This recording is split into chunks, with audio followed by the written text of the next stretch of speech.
What's the worst thing your sibling has ever done to you? Maybe they stole your favorite hoodie or snitched on you to your parents. But what if they went so far as to burn your wedding dress, the dress you've dreamed of wearing your whole life, just days before your wedding? And what if they did it on purpose, out of pure jealousy? That's the nightmare I lived through. One moment, I'm counting down to the happiest day of my life. The next, I'm watching flames eat my dream dress while my sister smirks and says, "You don't deserve it." Stay with me, because this story gets darker, messier, and more heartbreaking than you can imagine. And by the end, you'll be asking yourself, can I ever forgive her? Let's set the scene. It's a crisp October morning in Columbus, Ohio, just 2 days before my wedding.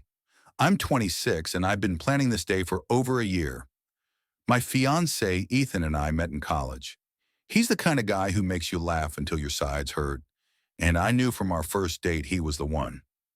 We're getting married at this gorgeous little venue by the river, with fairy lights and a dance floor under the stars. Everything's perfect, or so I thought. My wedding dress is hanging in my childhood bedroom at my parents' house. I moved back for the week to help with last-minute prep. The dress is stunning. White lace, a long train, the kind of gown that makes you feel like a princess. I found it at a boutique in Cincinnati after trying on dozens, and when I put it on, I cried. It was the dress. I couldn't wait to walk down the aisle in it, to see Ethan's face, to feel like the most beautiful bride in the world. That morning, I'm downstairs with Mom, going over the seating chart for the 100th time, when I hear a faint crackling sound from upstairs. Then I smell smoke. My heart skips a beat. "Mom, do you smell that?" I ask, already running toward the stairs. She follows, yelling, "What's going on?" I burst into my room and my world stops. My dress, my perfect, irreplaceable dress, is on fire. Flames are licking up the lace, turning it black, and standing there holding a lighter is my sister Sarah. She's 24, 2 years younger than me, and she's staring at me with this cold, smug look. I scream, "Sarah, what are you doing?" She doesn't flinch. She just says, "You don't deserve it." I lunge for the dress, trying to pat out the flames, but it's too late. The lace is charred, the train is ash, and my dream is gone. To understand why Sarah did this, I need to take you back, way back.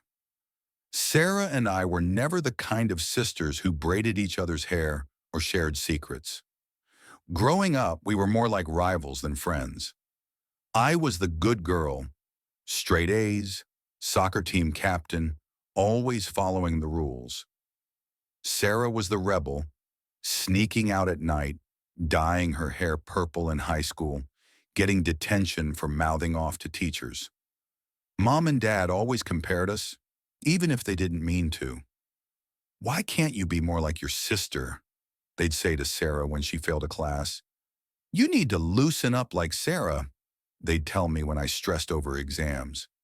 It drove a wedge between us, but I thought we'd grown out of it. I mean, we're adults now, right? Wrong. When I got engaged to Ethan last year, Sarah started acting off. She'd make snide comments at family dinners like, "Oh, Ethan's too good for you," or "Must be nice to have everything handed to you." I brushed it off as her usual sarcasm, but then I found out the truth. A few months ago, my cousin let it slip. Sarah had a crush on Ethan back in college. They were in the same art class, and she told him she liked him, but he turned her down, saying he was already into me. Sarah never got over it. She saw me as the sister who always won, the one who got the guy, the perfect life, while she was stuck working a dead-end job at a coffee shop, single and bitter. I didn't realize how deep her resentment ran until that moment in my room, with my dress in flames. I'm on my knees, tears streaming down my face, trying to salvage what's left of the dress, but it's hopeless. The lace is melted, the bodice is black, and the smell of burnt fabric fills the room. Mom bursts in behind me, sees the fire and screams, "Sarah, what have you done?" Sarah just stands there, lighter still in her hand, and shrugs. "She doesn't deserve to look like a princess," she says, her voice dripping with venom. I lose it. I jump up, grab her by the shoulders and yell, "Why do you hate me so much?" "This is my wedding, Sarah. My wedding?" She shoves me off, her eyes flashing with anger. "You always get everything," she spits. "Perfect grades, perfect boyfriend, perfect life. And I get nothing. You don't even deserve Ethan."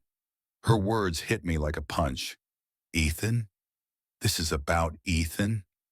Mom steps between us, shouting, "Both of you, stop it!"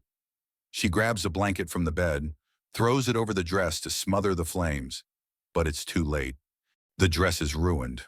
I collapse onto the floor, sobbing, while Sarah storms out of the room, slamming the door behind her. Mom kneels beside me, pulling me into a hug, whispering, "It's okay, we'll fix this." But how do you fix this? The wedding's in 2 days, the dress is gone, and my sister just admitted she hates me. I can't stop crying, but I need answers. I wipe my face, stand up, and go after Sarah. She's in the backyard, sitting on the old swing set we used to fight over as kids, staring at the ground. I march up to her, my voice shaking with rage. "Why, Sarah? Why would you do this to me?" She doesn't look at me, just kicks at the dirt. "You wouldn't understand," she mutters. "Try me," I snap. She finally meets my eyes, and for the first time, I see something besides anger. I see pain. "I loved him first," she says quietly. "Ethan. I told him how I felt, back in college, before you even knew him. He said he liked you instead, and then you swooped in, like you always do, and took him." I'm stunned. "Sarah, that was years ago," I say. "You can't still be holding on to that."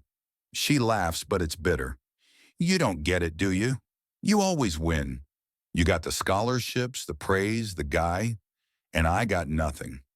I'm the screw-up, the one mom and dad are ashamed of, and now you're getting this fairy tale wedding while I'm stuck serving coffee to people who don't even tip. I couldn't stand seeing you in that dress, looking like you have it all." Her words cut deep, but they also make me furious. "So you burned my dress?" I shout. "You couldn't just talk to me? You had to ruin my wedding?" She stands up, getting in my face. "Maybe I wanted you to feel what I feel for once. Like you're nothing." I step back, shocked. I've never seen this side of her. This raw, ugly jealousy. I turn and walk away because if I stay, I might say something I can't take back. Back inside, Mom's on the phone with the fire department, just to be safe, even though the fire's out. She's also calling the boutique where I got the dress, begging them to find a replacement. But it's a long shot. It was a one-of-a-kind piece, and there's no time to order another. I sit on the couch, staring at the charred remains of my dress, and I start to spiral. What am I going to do? I can't walk down the aisle in this. I think about Ethan, how excited he was to see me in the dress, how he teased me about keeping it a secret until the big day.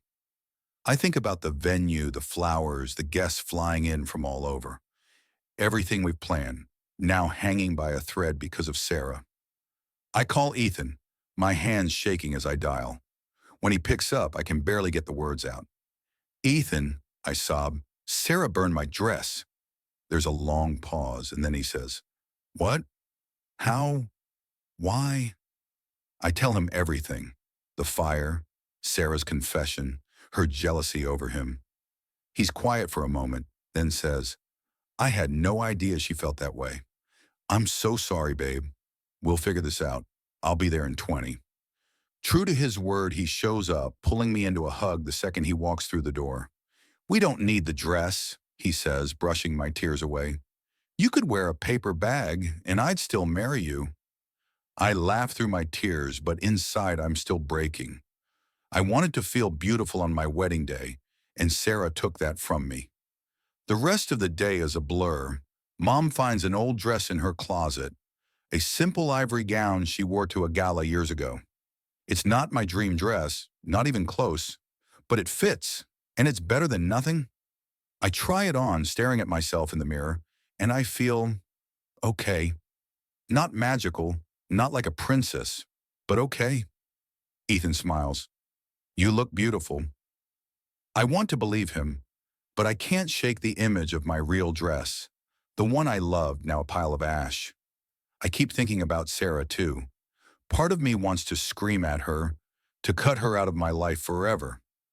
But another part, the part that remembers us as kids, fighting over Barbies but still sharing a blanket during movie nights, wonders if there's a way to fix this. I decide to confront her one more time, but when I go to her room, she's gone. Her car's not in the driveway. Her phone goes straight to voicemail. Mom says she probably needs space. Let her cool off. But I can't help feeling like I've lost more than just my dress. I've lost my sister. The wedding day arrives, and I'm a mess of emotions. I wake up early, my stomach in knots, and put on Mom's old dress. It's fine, but it's not what I dreamed of. Ethan's waiting at the venue, and I know he'll love me no matter what, but I can't shake the sadness. The ceremony goes off without a hitch. The river sparkles, the fairy lights glow, and Ethan's smile when he sees me makes my heart ache in the best way. We say our vows, we kiss, and for a moment, I forget about Sarah. But then, at the reception, I see her. She's standing at the edge of the dance floor, wearing a black dress, looking out of place among the pastel decorations. I freeze. Ethan whispers, "Do you want me to ask her to leave?" I shake my head. Number, I need to do this. I walk over, my heart pounding, and say, "Why are you here?" She looks at me, her eyes red like she's been crying. "I didn't think I'd come," she says, "but I couldn't stay away. I'm sorry." Sorry? After everything? I want to scream, but I hold it in. You burned my dress, Sarah. You tried to ruin my wedding. Why should I believe you? She looks down, her voice breaking. I was so angry. I've been angry for years, watching you get everything I wanted. But when I saw the dress burning, when I saw your face, I knew I'd gone too far. I don't expect you to forgive me. I just needed to say it. I don't know what to say. Part of me wants to hug her, to tell her we can fix this. But another part, the part that's still raw from her betrayal, wants to walk away and never look back. I take a deep breath and say, I need time, Sarah. I don't know if I can ever trust you again. She nods, tears falling, and walks away, disappearing into the night. So that's the story of how my sister torched my wedding dress and nearly burned our relationship to the ground. The wedding was beautiful, despite everything, but I can't stop thinking about Sarah. Her apology felt real, but so did her betrayal. I keep replaying her words, "You always get everything," and wondering if I've been blind to her pain all these years. Should I forgive her? Can I? Or is this the end of us as sisters? I don't have the answers yet. Maybe you do. What would you do if your sibling did this to you? Drop your thoughts in the comments. I could really use some advice. And if you're hooked on this kind of family drama, hit that subscribe button and tap the bell. There's so much more to come. See you in the next one.